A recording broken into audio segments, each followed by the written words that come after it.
కాటుక వెడితే కన్యాకుమారిని నా కళ్ళు చూడపోతివి బొమ్మల నడుమ బొట్టు వెడితే పల్లెతనంగుంటను నిన్నే ఇడిసి పెట్టను అవ్వయ్యకు చిన్నదాన్ని శివంగి పిల్లను చిన్న చూపు చూస్తే నిన్ను నేను ఇడిసి పెట్టను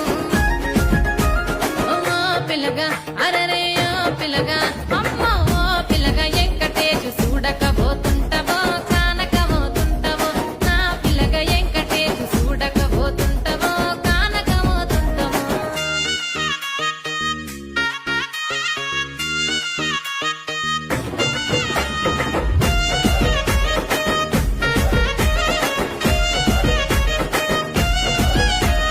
మన ఊరిలో నన్ను మించే అందమెవరికున్నదో